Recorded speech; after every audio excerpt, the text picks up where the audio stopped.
Welcome to Taxidermy Truths, where we discuss the ins and outs of not only the taxidermy process, but the influences on the hunting community as a whole. With over 25 years in the wildlife and taxidermy industry, I host open conversations with artists, experts, and industry giants. From sustainable utilization to shipping rates, we dig into the reality of the experience after the safari and hear real stories worth remembering.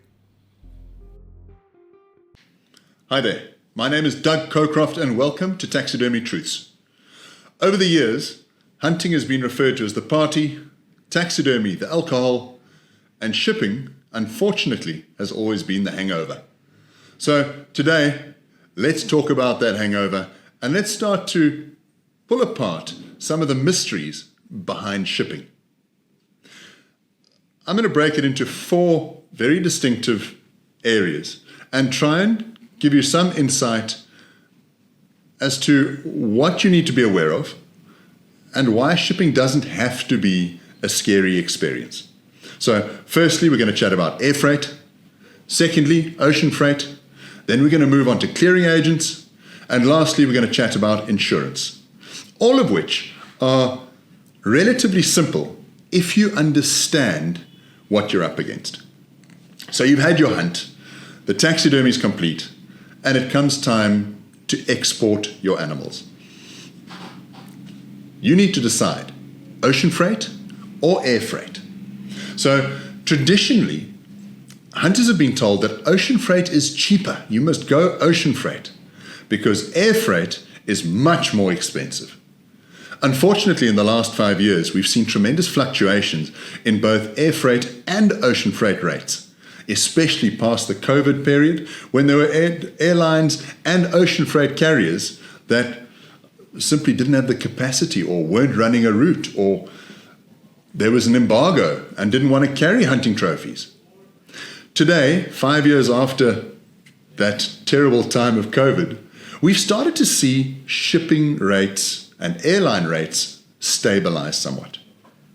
So let's talk about air freight. I personally believe that air freight is a much better option today. I can't tell you what's going to happen in 6 months' time, because in 6 months' time, there may be an embargo that's been imposed by one of our main carrying airlines. So, to give you an example, we have several airlines that we work with. I've made notes purely so that I don't lose track of this. Delta does not carry Big 5 trophies. So if you have a shipment that doesn't have any Big 5, we can quote, or the shipping agents can quote, on Delta. Turkish Airlines carries Big 5, but not CITES 1. So any CITES 1 animal would have to go onto another carrier while the rest remain with Turkish. That doesn't make sense. So the freight forwarders would try and consolidate that order through one carrier that was able to carry all portions or parts of your shipment. Or we can go with Ethiopian, and they carry CITES 1. But what if the only airline that's willing to carry your collection of animals has a full manifest for the next 4 months? That immediately adds delays to you getting your valued trophies back to you and onto your wall. So while this does seem like a bit of a quagmire, the fact is there's a lot of planning and a lot of work that goes into the shipping side of what happens. And where there's work, there's bound to be charges. So to talk about the charges on air freight. Charges on air freight are based on a dollar amount per volumetric kilogram. All right? The chargeable weight is the heavier of the gross weight versus volumetric weight. So if the gross weight is higher than the volumetric weight, the airlines will charge on the gross.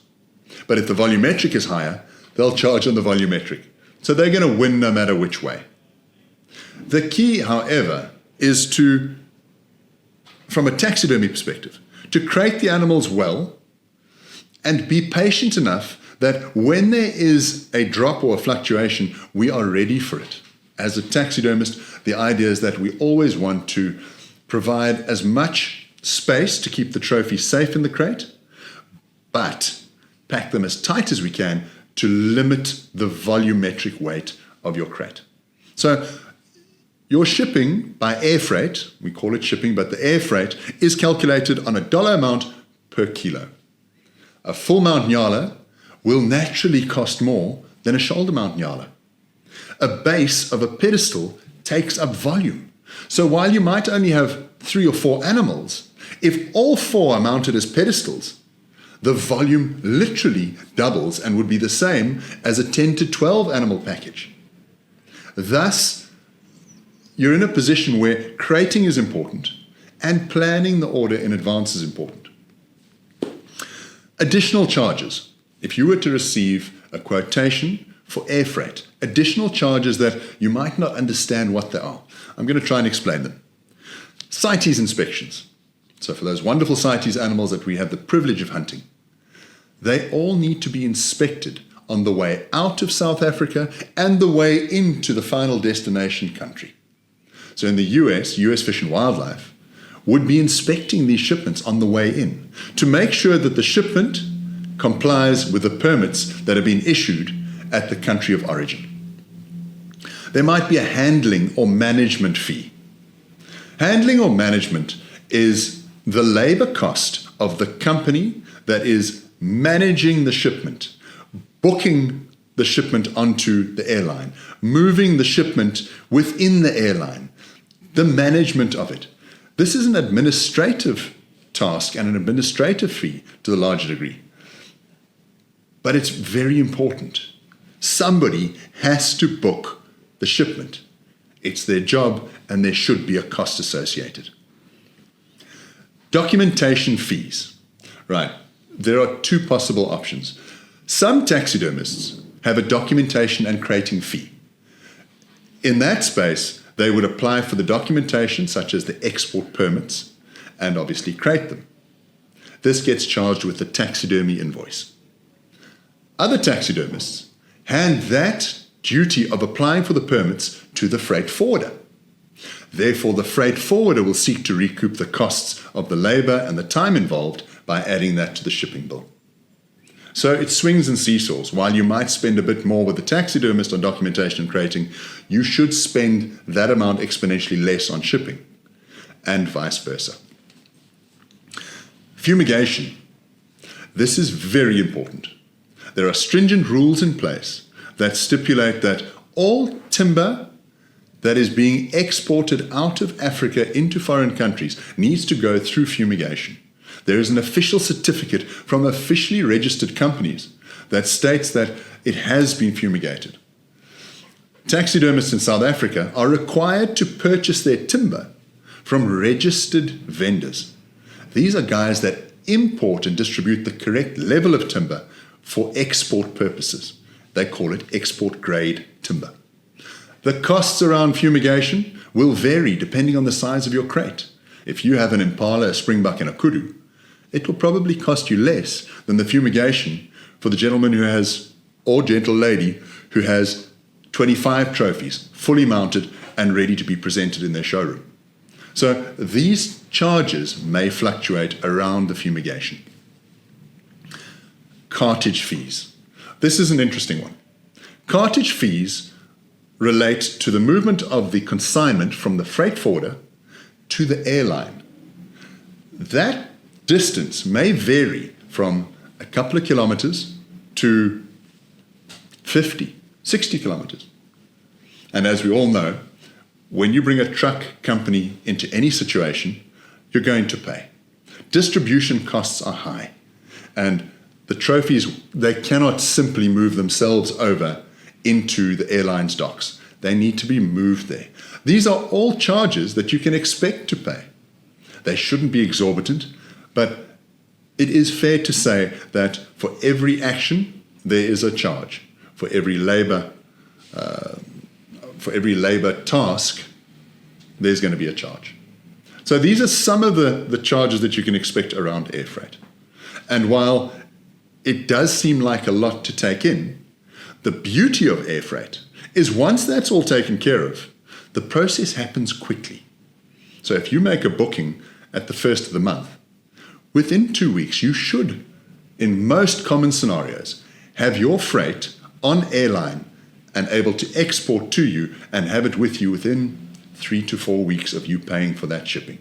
That's quick, it's efficient, and you get the trophies home as quickly as possible. So it's very positive. Let's chat about ocean freight. So historically, ocean freight has always been classed as the cheaper option. It is less expensive per volumetric kilogram. 100% it is. But in South Africa at the moment, there are 2 vessels per year that travel from South Africa to the United States.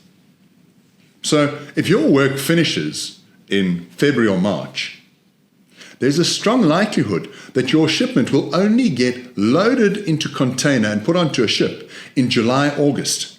You then have another 50 odd days on water. So if we get them in July, you've got August, September. The earliest you're going to see your trophies is middle to late October. There are not ocean liners traveling all the time. I've had clients over the years that have said, but we import medical equipment or we import farming implements and it's easy, you just buy a container and off it goes. Absolutely, that is the truth. However, only certain carriers will carry hunting trophies. So the South African taxidermy market is limited to using those carriers. And at the moment, there are only 2 per year. There are other routes that we could pursue, perhaps via Europe and then bringing it across. But then there's complications of keeping the entire container in bond. Otherwise, you'd have to get permits from South Africa to Europe, get it cleared, Europe to America. There's red tape there that no one can untangle. So we do tend to suggest, if you choose ocean freight, to keep it to those 2 times of the year, because that's all we've really got. Here's the problem with ocean freight. There's that saying, penny wise, pound foolish. So you pay less on ocean freight. The per kilo rate is lower. But the hidden charges on ocean freight can get scary and fast. To give you a couple of ideas, there was a mail sent earlier this year. Ocean freight is another option. We can explore routes to either New York or Houston. New York would likely be the better choice. However, we do caution clients based on past experiences. Ocean freight can come with several hidden costs at the US port, charges such as entry fees, exam fees, storage, US Fish and Wildlife, and trucking can accumulate quickly. That was a mail sent to a client from a freight agent. We've seen this over the years. Those hidden costs creep in and they creep in fast. Inside a container, it's not just your work. There's several hunters in one container. One permit of another hunter's consignment may have an error. And if that happens, quite often, the entire container gets stalled. While it's being stalled, it accumulates storage charges. Those storage charges get distributed amongst all the clients in the container. It's not fair that your shipment was perfectly done by taxidermy A, but the shipment by taxidermy Z or B, there was an error on the permit, and now everybody is sharing in the cost of delay. So with these little charges sneaking in, it's very difficult to plan ahead because you really don't know what's coming. There could be a delay in port. There could be a transport cost. There could be a strike at the port, in which case no clearing is going to happen during that time. CITES officials might be unavailable to inspect the incoming consignment. And at that stage, that's where ocean freight suddenly grows and you end up paying far more than you'd planned on. At the end of the day, air freight, while starting off slightly more expensive, would actually end up to be the best value service that you could ask for. because ocean freight is so unpredictable.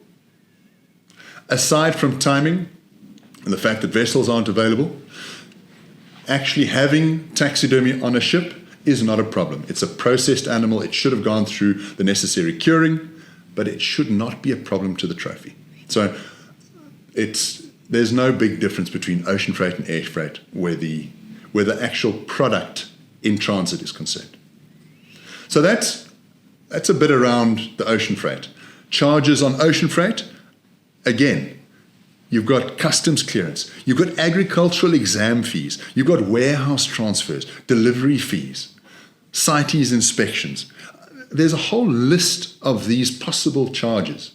And on your documentation, you may have a freight forwarder that itemizes everything, or you may have a freight forwarder that includes everything into one price. I would personally go with the air freight at today's date because it is the best option for trophies out of South Africa, and it is giving by far the best value for money when the whole picture is taken into consideration. Let's move on. Clearing agents. Are they necessary? I've had folks ask, Doug, should we use a clearing agent? If you like administration, standing in queues, and general frustration, please clear your own trophies because you're going to get all of that and more. It's a lot of paperwork. It's a lot of hurry up and wait. It's a lot of back and forth. This is a service provided by several clearing agents that I'm very grateful for, and I believe is a necessary service. Thus, I also believe that their charge is necessary because it's their time. Exorbitant charges should not be tolerated. So the averages we've seen between sort of $650 and some going up as high as $2,000. It also depends on the trophies being cleared, whether there were extra permit applications, extra services. Are the trophies being delivered to your home? So if you're in New York when the ship arrives, it gets cleared, and there's still distribution halfway across the country, you can expect to pay more. Unfortunately, this is the world we live in. We do need to consider the extra costs involved, and a clearing agent simplifies that. It's a charge worth paying. By and large, the clearing agents are very efficient, they're responsive, and they're always willing to help you understand what the process of clearing your valued trophies is back into the country of final destination. So, to the clearing agents out there that are watching, thank you for your hard work. We appreciate your support. And you have formed an integral part of the join between the African hunting experience and the valued hunter enjoying their trophies on the wall. Last but not least, let's touch on insurance. You've spent on the flights, you've spent on the hunt and the trophies, all the travel around the hunt, taxidermy, shipping. And in the shipping process, somehow, a forklift goes through the side of your dip and pack or taxidermy crate and damages your trophy. Now what? We do always recommend to customers to please take out a nominal insurance. Consider the value of the profile animals, the sable, the roan, the leopard, the lion, the buffalo. An impala, I wouldn't insure. A blessed buck, I certainly wouldn't insure. But the profile species, I would. The insurance covers the cost of taxidermy, the cost of freight, and 10% cost is allocated to loss. It does not cover re-hunting that animal. The belief is that you've had the experience hunting the animal already. This is a separate portion of the process. So insurance is important. When you receive your crates and you're excited, the first thing you should do is look inside and look, has there been a break in the crate? Has it been dropped? Is there a forklift hole in the side of it? These are all things that you would have to note, send those images and an email directly to the clearing agent and to the shipper and ask them to please make claim on the damage. The claim will also involve you having to get a quote to have that remedied, whatever damage there may be. If it's damage to taxidermy, you can contact the taxidermist you dealt with and ask them to give you a repair quote based upon the images that you supply back to the taxidermist. While damage is relatively, it's not very common. In 25 years I've been doing this, it really hasn't been something that we've noted a lot. We have had some damage, but have always warrantied it ourselves.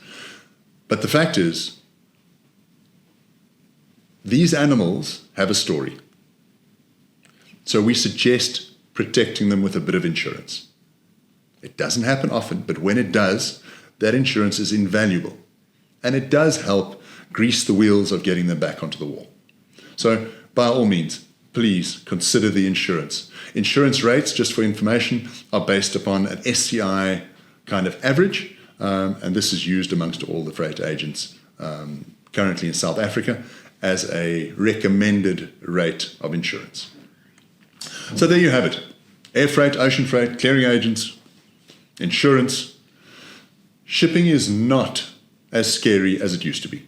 As I said in the beginning, we have seen a reduction in the rates, and this is based upon more vessels traveling, trade being resumed, and the economy improving. We're in a very bullish space at the moment, especially in the US. And as a result, I believe that exports will certainly maintain at this level for a good period of time.